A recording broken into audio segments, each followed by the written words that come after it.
doesn't know a meme, you give them the meme translation of this chapter, and they will actually believe this is the real deal. That's just hilarious.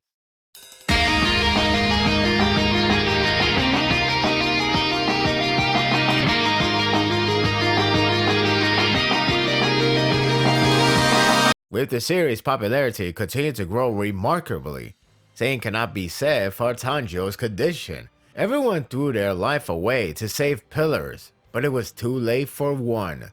Although I believe he hasn't died, the alarm has not sounded off. If a fan feels hope is lost, then this chapter will bring him back with lots of interesting developments. As soon as I saw the chapter's cover with Nezuko, instantly, my hype grew tenfold. I predicted a scenario where she will wake up and go after Tanjiro. Glad to be right. It warms my heart with the father waking her up to save her brother. It's one of the elements of the series that I truly love ever since the famous episode 19 scene with the mother pleading her to wake up. In fact, it's one of the best traits of Nezuko's characters. It's been so long since we have last seen her, but always blessing nonetheless. She maintains her demon form, which has me wondering if the medicine worked or not. For that matter, how long should it take to work? We can't conclude the result to be null and void because of Muzan. It's all guessing game from here. She barges through the doors and passed free from former pillars. It got to suck to be Kirya. Now he has to handle Nezuko's dilemma.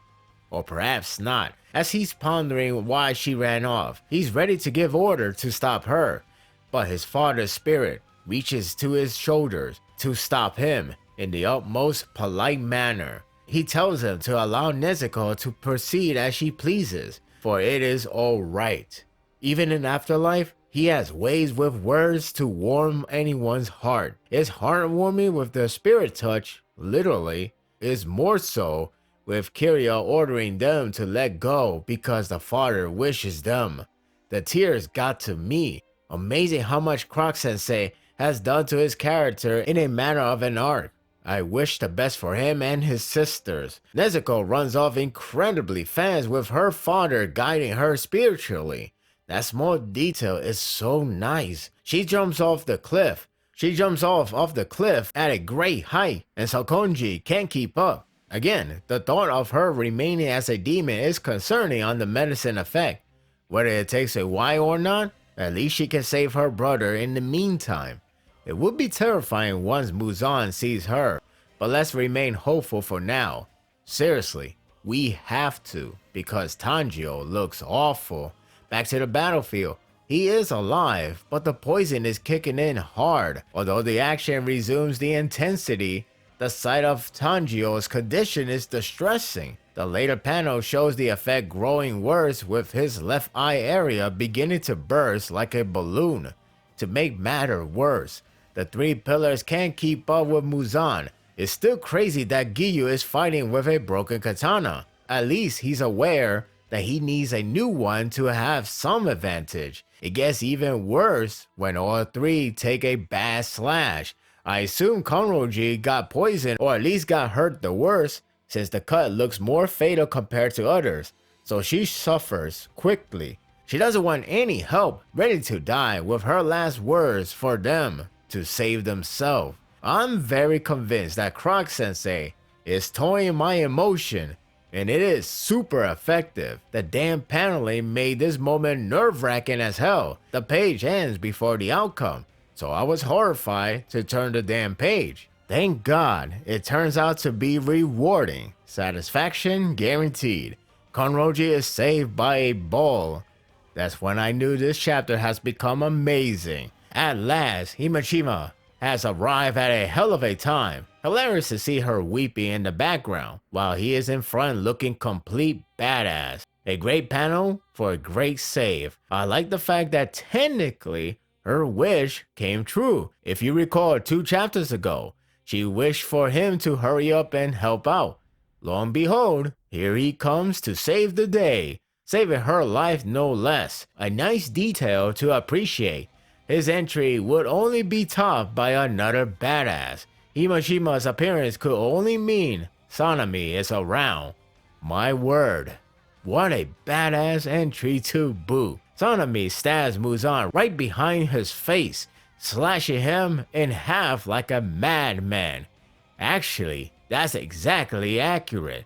His face speaks tons of words. This man is beyond pissed. He throws glasses with oil at Muzan, in which he cuts them all, only to receive a lighted match to burst into flame. It is a satisfying return with a badass sequence. A dirty trick for a dirty bastard. Now it's 5 pillars versus Muzan. No words on others, but in due time. The hype never stops. I have praised the fodder characters for their admirable actions with the rightful intention and honorable sacrifice. There are fodders and there are name fodders. Once again, Croc Sensei impressed me with the fair treatment. This time is Murata. Murata is spectating the battle, preparing to sacrifice. Giyu yells out his name to take Tanjiro out of harm. This moment got him teary. It's not because he was saved from sacrifice. It's because Giyu remembers his name. Name call can be very meaningful to one man, especially with given context. Giyu is clearly ahead of him, yet never forgets the people he was with. That speaks tons of volume. I don't mean to bring the meme to front, but Giyu is considered as a loner with no friend, so this is some nice added detail. No way in hell that anyone can say he's alone. The chapter ends with the reference of the title, A World Without Smell. Tanjiro wakes up in presumably different timeline. Also, it appears he's not in his body, rather his ancestor. I don't know if the world truly don't have a smell, but I assume he meant the fact he's not himself. This memory trip could be the answer to unlock the 13th form. If so, it will be a game changer. So long he can wake up and live, of course. This was a great chapter. There were plenty of interesting developments along with heartfelt and badass moments. We have Nezuko on her way to save Tanjiro. We have 5 pillars taking on Muzan, which should be incredibly exciting. Lastly, we have Tanjiro undergoing a memory trip of his ancestry, possibly unlocking the new form. It's likely we will see Yorichi again through here. The hype never ends. And that will do it for the review. I hope you enjoyed this one. You know what's amazing? Volume 18 was released on December 4th, and it was the bestseller for December 3rd. That's incredible. What do you think of this chapter? Share your thoughts in the comment section. If you like this and want more of this, subscribe to my channel, and my world will be yours to stay. Until next time, take care.